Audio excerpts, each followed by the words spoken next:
The great hall of the Galactic Council had never been so quiet. 12 species sat in their seats, their eyes fixed on the empty chair where the human ambassador should have been sitting. High Counselor of the pressed his long fingers together and looked at the blank screen above them. "How long has it been?" he asked. 17 standard hours, replied Ambassador of the. Her silver scales caught the light as she shifted nervously.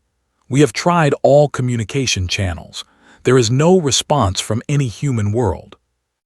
The council members looked at each other. The humans had joined the Galactic Union only 300 years ago. They were young. They were small. There was a tiny blue planet at the edge of the galaxy, but in those 300 years they had grown fast. Too fast, some said. "Perhaps their communication systems have failed," suggested of the. He was a large creature covered in thick brown fur. His species had been part of the Union for 10,000 years. "The humans use strange technology. It may have broken." "All of it at the same time," shook his head slowly. "That seems unlikely." "Send a ship," said the ancient voice of Elder N of the Silicates. The silicon-based creature rarely spoke, but when it did, others listened. "Send a ship to Earth. See with your own eyes what has happened." Nodded. "Ambassador, your ships are the fastest. Will you send one?" "I have already done so," she said. "The ship left 6 hours ago. It should arrive at Earth in another 4 hours." The council waited. They talked about other matters, but no one could focus. The humans were strange creatures. They laughed too loud. They took risks that other species would never take. They made friends with everyone, even species that had been enemies for millions of years. Some council members found them annoying. Others found them fascinating. But everyone agreed on one thing: the galaxy was more interesting with humans in it. 4 hours passed, then 5, then 6. "The ship should have reported by now," said. Her voice was tight with worry. "I am sending another." The second ship never reported either. Neither did the third. After 2 days, the council called an emergency session. The great hall was full now. Representatives from every species in the Union had come. The noise was overwhelming, clicking, chirping, humming, and speaking in 100 different languages. Raised his hand for silence. It took a long time for the noise to stop. "We have sent 47 ships to human space," he said. "None have returned. None have made contact. Long-range sensors show." He paused. The next words were hard to say. "Long-range sensors show that human space is empty." The hall exploded with sound. Questions, accusations, and theories flew through the air. Some species blamed the humans for some trick. Others blamed ancient enemies who might have destroyed them. A few whispered about weapons that could erase an entire species from existence. Empty asked, "What do you mean empty?" "I mean exactly what I said." Activated the display screen. It showed a map of the galaxy with human territory marked in blue.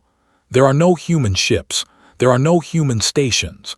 Their planets are still there, but there are no life signs. No cities, no technology, nothing. "That is impossible," said a voice from the back.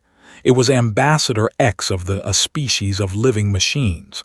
"Humans had 73 worlds, billions of individuals, thousands of ships. You cannot make all of that disappear." "And yet it has disappeared," replied. "In an instant. Our records show that exactly 17 hours before we lost contact, everything was normal. Human ships were traveling. Human messages were being sent.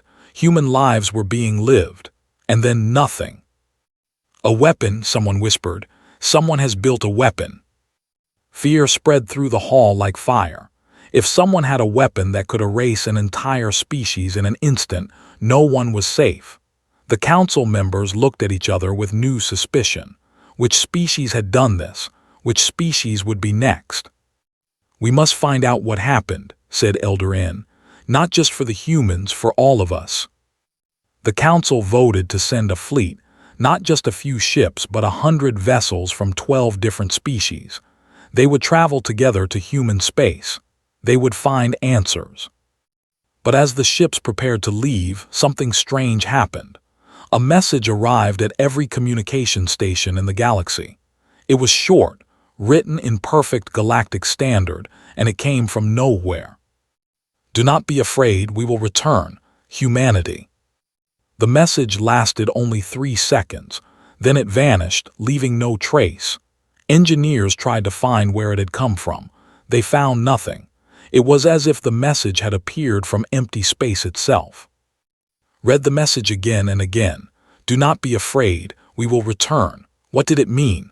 Where had the humans gone? Why had they left? And most importantly, why would they return? "This changes nothing," he finally said. "We still need answers. The fleet will leave as planned." The fleet launched the next morning. 100 ships, carrying 10,000 crew members, jumped into faster-than-light travel toward the place where Earth should be. The journey took 3 days. When they arrived, the fleet commanders could not believe their eyes. Earth was there. The blue planet hung in space exactly where it had always been. Its moon orbited slowly around it. The sun burned bright and warm. But the planet was empty. The cities were gone. The roads were gone. The farms, the factories, the ports, all gone. The planet looked like it had never been touched by intelligent life. Forests grew where buildings should have been. Animals roamed where billions of humans had lived. "This is impossible," said Fleet Commander In of the cities do not simply vanish. Where are the ruins? Where is the debris? "There is none," reported her science officer. "The planet appears to be in its natural state, as if humans never existed." But humans had existed. The other species remembered them. Records showed them. Trade agreements bore their signatures. Children across the galaxy played with toys made by human hands. The fleet spread out through human space. Every world was the same. Every station was gone. Every ship had vanished. Billions of humans and everything they had built, erased from the galaxy without a trace. "Could they have done this to themselves?" asked over the communication link.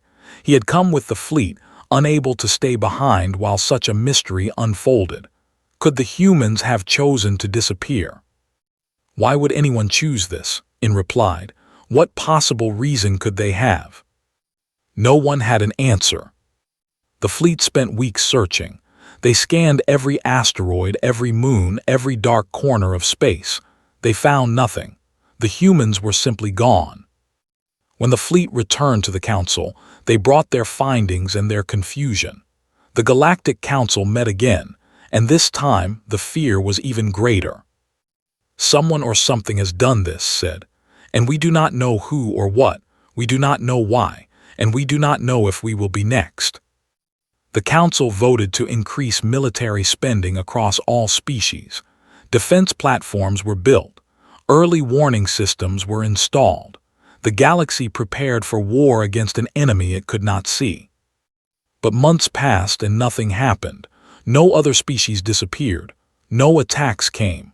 The galaxy waited for a threat that never arrived. And slowly, life returned to normal. The humans were mourned. Their empty worlds were declared monuments. Their memory was honored in ceremonies across the galaxy. But some people never stopped wondering. Some people never stopped watching the stars, waiting for something they could not name. 3 years passed. Then 5. Then 10. The younger generation grew up hearing stories about the strange species called humans. They learned about their loud laughter and their quick minds and their endless curiosity. But to them, humans were just another ancient species that had died out, like the travelers or the first singers. Only a few remembered what the humans had really been like, and even fewer believed they would ever return. High Counselor was one of them. He was old now, older than any leader before him. He had kept the human message in his personal files for 20 years. Every night he read it before sleep. "Do not be afraid, we will return." He had spent 2 decades trying to understand those words. He had consulted scientists, philosophers, and mystics. None of them could explain how the humans had disappeared or where they had gone. But somewhere in his old heart he believed that the humans had not died. They had not been destroyed. They had left, and someday, somehow, they would come back. He just hoped he would live long enough to see it. The warning came on a quiet morning, 23 years after the humans vanished. Was in his office, reviewing trade agreements, when his assistant burst through the door. "High Counselor, you must come to the observation deck, now." Moved as fast as his old body would allow. When he reached the observation deck, a crowd had already gathered. Scientists, soldiers, and diplomats all stood together, staring at the screens. "What is it?" pushed through the crowd. "What has happened?" Then he saw it, and his heart stopped beating. Something was coming. Something vast and dark was moving through the space between galaxies. The sensors could barely see it, but what they showed was enough to freeze the blood of everyone watching. A ship, no, not a ship, a swarm. Millions of objects, each one the size of a moon, moving together like a single organism. They were heading straight for the galaxy. "How long until they arrive?" asked. 3 months, the head scientist said. Her voice was shaking, maybe less. "What are they?" "We do not know. Nothing in our records matches this. Nothing even comes close." The council was called into emergency session. The military leaders came with their fleets. The scientists came with their data. Everyone came with their fear. "This is a harvester swarm," said the ancient voice of Elder N. The silicon being was so old now that it could barely move, but its mind was still sharp. "I have heard stories. Legends from before our species learned to fly. They come from the dark between galaxies. They consume everything, matter, energy, life. Nothing survives them." "Legends?" demanded. "We are supposed to fight legends." "The legends say there is no fighting them. The legends say to run."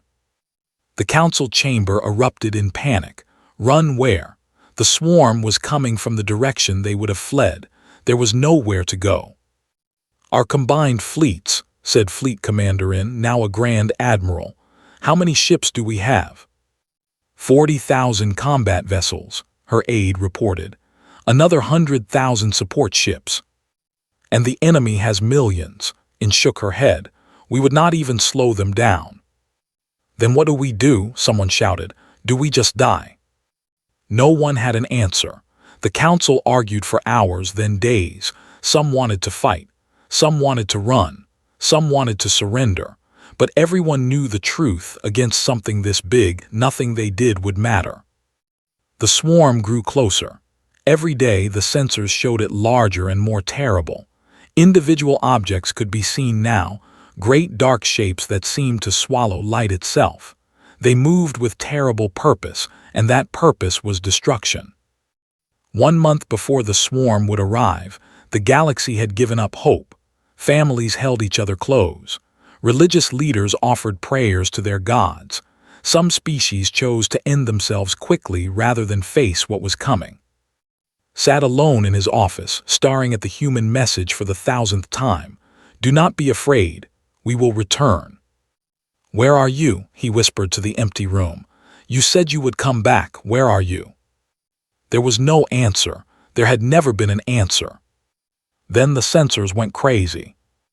Alarms screamed across every ship and station in the galaxy. Scientists scrambled to understand what was happening. The readings made no sense. Massive energy signatures appearing all across the galaxy at once. And then they saw it. Ships, human ships. Not the small vessels the humans had used before, but something new, something vast. They appeared from nowhere, materializing out of empty space in flashes of white light. 1 ship, 10 ships, 100, 1,000. 10,000. The human fleet spread across the galaxy like stars being born. Each ship was enormous, larger than any station, larger than most moons. They burned with energy that the sensors could not measure. In the council chamber, every screen showed the same thing. Human symbols, human letters, a human face. The face was smiling. "Good morning," the human said. "Sorry we're late, we had some things to prepare." Stared at the screen. Tears ran down his face, and he did not care who saw. "You came back," he breathed. "You actually came back."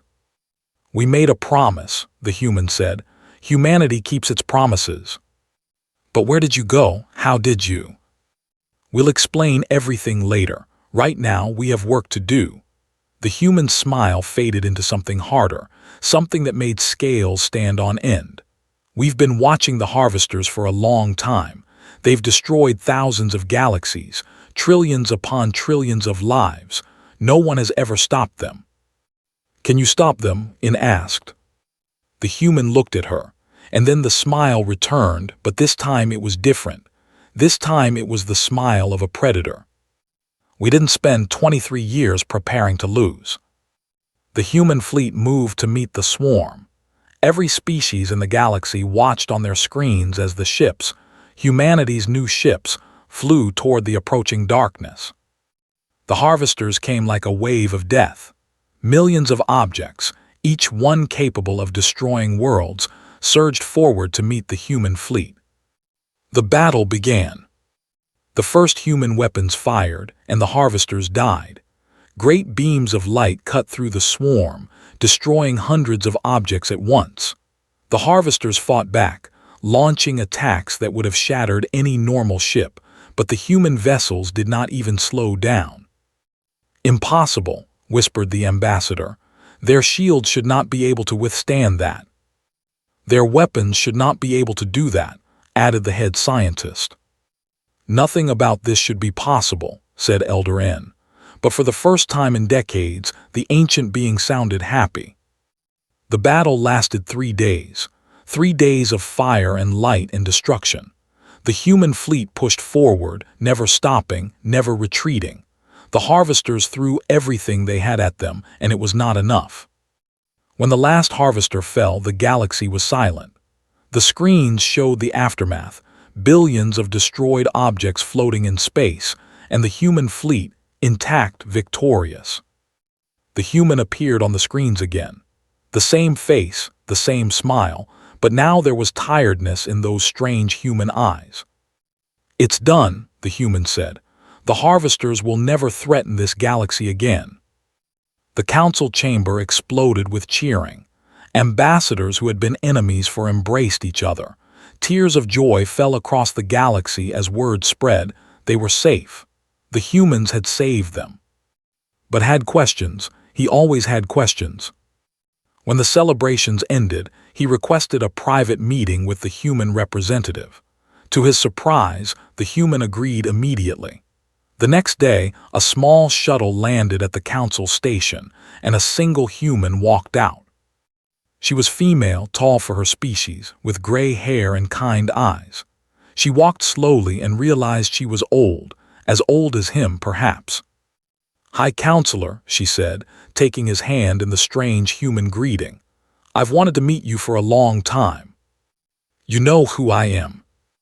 We've been watching, you never gave up hope, you never stopped believing we would return." She smiled softly. "That meant a lot to us." Led her to his private office. When the door closed behind them, he asked the question he had been holding for 23 years. How did you do it? How did you disappear? How did you come back? How did you build those ships? How did you defeat the harvesters?"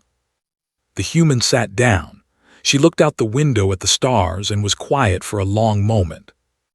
"It's a long story," she finally said, "but I'll try to make it simple. Please." 300 years ago, when we joined the Galactic Union, we were young and foolish. We were just happy to meet other species. We were excited about trade and travel and exploration. She paused. But we also started listening, really listening, to the old stories, the ancient legends, and we heard about the harvesters. Nodded slowly, the legends that Elder N mentioned. Yes, most species thought they were just stories, but we kept digging. We found evidence, old, faint, but real. The harvesters had come before, millions of years ago. They had destroyed the species that came before us, and we realized they would come again. You knew all along." We suspected, and we started preparing, quietly, secretly. We developed new technologies, new sciences, new ways of understanding the universe. She looked at him. But we knew it wouldn't be enough. To fight the harvesters, we needed to become something more than we were. What do you mean? The human smiled. Have you ever heard of transcendence, High Counselor? The idea that a species can evolve beyond physical form, become beings of pure energy and thought. Felt his scales go cold. That is, a theory, a dream. No species has ever achieved it. No species that you know of, the human corrected. The harvesters don't come from normal space. They exist in dimensions we can barely perceive. To fight them, we needed to meet them on their level. She stood and walked to the window. 23 years ago, humanity transcended. Every man, woman, and child on every human world, we transformed ourselves. Left our physical bodies behind, became something new. That's why you disappeared. Your bodies, your cities, your ships. Matter, just matter, we didn't need it anymore. She turned to face him. But we kept our promise. We said we would return, and when the harvesters came, we did. His mind raced. The ships, they're not ships at all, are they? They're us, humanity. We built forms that could interact with physical space, fight physical battles. But inside each of those ships is not crew and engines. It's millions of human minds working together as one. And after this, what happens now? The human walked back to him. She took his hand again, and her touch was warm and real and solid. That's up to you, all of you, the other species of the galaxy, she smiled. We could stay, watch over you, protect you forever, but that wouldn't be right. Every species has to grow on their own, make their own mistakes, find their own path. So you'll leave again. Eventually, but not yet, not for a long time yet. She squeezed his hand. We've been watching from the outside for 23 years. We missed you, missed talking to you, missed laughing with you, missed being part of your lives. You transcended beyond physical form, but you still want to talk to us. The human laughed. It was a warm, loud, joyful sound, the kind of laugh that only humans could make. Of course we do. We're still human. We still love. We still laugh. We still cry. We just do it a little differently now. She released his hand and walked toward the door. The other species are afraid of us, you know. They've seen what we can do. They worry about what we might do. And what will you do? She stopped at the door and looked back at him. Her eyes were shining with something that might have been tears or might have been starlight. The same thing we've always done, High Counselor. Make friends, tell jokes, help where we can, explore the universe and all its wonders. She opened the door. We're still the same annoying, loud, curious species you knew before. We've just gotten a little bigger, that's all. And then she was gone. Stood alone in his office for a long time. He thought about everything she had said. He thought about the humans he had known before, the ambassadors and traders and explorers. They had been strange and wonderful, full of contradiction and surprise. And now they were gods, or something close to gods, beings of pure thought and energy, capable of destroying swarms that would have consumed the galaxy. But they still wanted to be friends. Laughed. He laughed until his sides ached and tears ran down his face. It was such a human thing to do, become the most powerful beings in the universe, and then come back just to chat. He walked to his window and looked out at the stars. Somewhere out there, the human fleet was still visible, great shapes of light drifting through space. And inside those shapes were billions of human minds, laughing and crying and loving and living, the same as they ever had.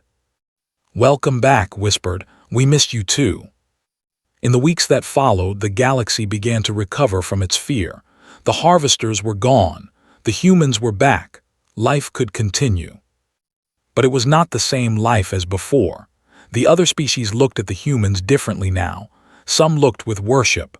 Some looked with fear. Some looked with jealousy and resentment. The humans noticed. Of course they noticed. At the next council meeting, the human representative stood before the gathered species. She was a different human this time, younger, male, with dark skin and a quick smile. But his eyes had the same deep wisdom as the woman had spoken to. "We know things have changed," the human said. "We know you see us differently now, and we understand why." He paused. "But we want you to know something. We did not transcend because we wanted power. We did not become what we are because we wanted to rule." "Then why?" someone asked. "Because we love you." The council chamber went silent. "We love this galaxy. We love every species in it, even the ones who don't like us. We love your art and your music and your stories. We love watching your children grow up. We love arguing with you about trade agreements and laughing at your jokes and crying at your tragedies." The human's voice was thick with emotion. "When we saw the harvesters coming, we knew we had to do something. Not because we're better than you, but because you're our family, and you protect your family." He looked around the room, meeting every eye in turn. "We're not your masters, we're not your protectors, we're your friends. That's all we've ever wanted to be, that's all we'll ever be." He smiled. "And if that makes some of you uncomfortable, well, that's okay. We're used to making people uncomfortable, it's kind of our thing." Nervous laughter rippled through the chamber, then more laughter, then applause. Rose from his seat. His old bones ached, but his heart was full. "On behalf of the Galactic Council," he said, "I would like to formally welcome humanity back to the Union. Your seat at the Council remains empty. It has always been waiting for you."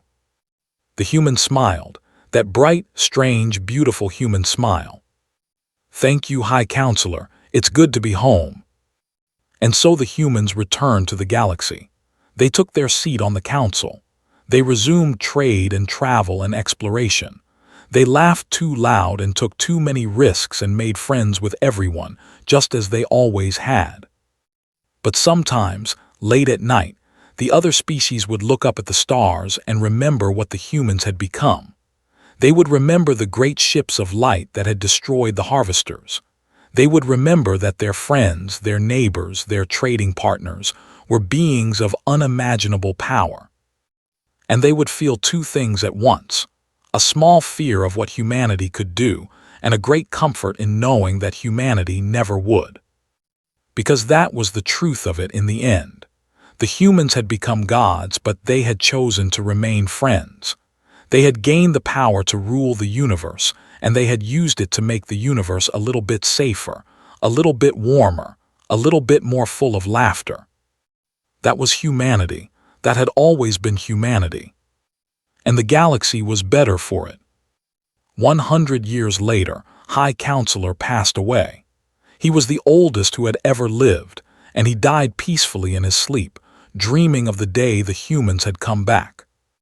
At his funeral, a human woman appeared. She was old, with gray hair and kind eyes, and she walked slowly to stand beside his grave.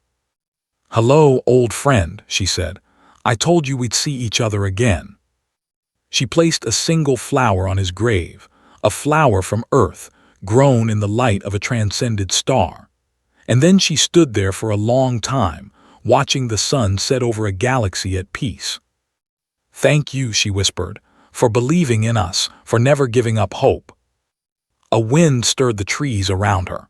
Somewhere in the distance, children were playing, children and human children all together. The woman smiled. "We won't let you down," she said. "Any of you, not ever." And then she turned and walked away, leaving only the flower and the memory and the promise. The promise that humanity would always keep. The promise to protect, to love, to laugh, and to be there when needed.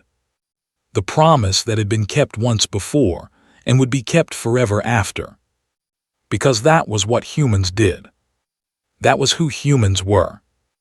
And the galaxy would never forget it.